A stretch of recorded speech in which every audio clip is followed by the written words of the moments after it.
दुल्हन बनकर आई थी, लेकिन उसके पति ने उसके अरमानों के साथ साथ उसका भी गला घोंट डाला। लग्न मंडप पर ही वो लालची मोटरसाइकिल की मांग पर अड़ गया। जब गांव के बड़े बुजुर्गों ने बीच बचाव करके शादी की रस्में पूरी करवा दी, तो वो अपनी पत्नी को घर तो ले आया, लेकिन मोटरसाइकिल न मिलने पर उसे फांसी पर लटका दिया। इस मां की आंखों से आंसू नहीं, दिल का खून निकल रहा है। सरगुजा की रहने वाली नाजिया ने अपनी बेटी खुशबू निशा की शादी सूरजपुर गांव के रहने वाले चांद मोहम्मद नाम के एक युवक से की थी, लेकिन चांद ने खुशबू निशा को घर की छत से टांग दिया। मार के टांग दिया गया। आत्महत्या बता रहे हैं, आत्महत्या नहीं कर सकते? नहीं किया है, कोई सूरत से नहीं, मार के टांग दिए हैं।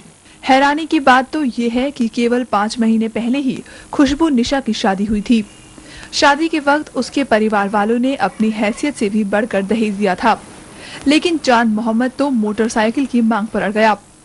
शादी के वक्त ही वो लड़की को अपने साथ तभी ले जाने की जिद करने लगा जब तक उसे मोटरसाइकिल नहीं मिल जाती। हालांकि उस वक्त तो बुजुर्गों ने बीच बचाव कर लड़की को विदा करवा दिया, लेकिन चांद तो उसके बाद पति से कसाई ही बन गया। दहेज की मांग रहा था, गाड़ी मोटर मांग रहा था, पैसा मांग रहा था। अब गरीब आदमी हम कहाँ से क्या कर पाते। तो आप पहले नहीं बताया था हमको? मैं बताया था पहले कि मेरे जगह जमीन बेच बाच के किसी तरह से शादी कर रहा हूँ और इसके आगे मैं नहीं दे पाऊंगा। फिलहाल पुलिस ने चांद को गिरफ्तार कर लिया है और मामले की जांच कर रही है। उनके बयान के आधार पर पति चांद मोहम्मद के विरुद्ध दहेज हत्याकांड का 304B का अपराध पंजीबद्ध कर लिया गया है। पीएम रिपोर्ट भी प्राप्त हुआ है, जिसमें मृतका की मौत फांसी लगाने से होना पाया गया है।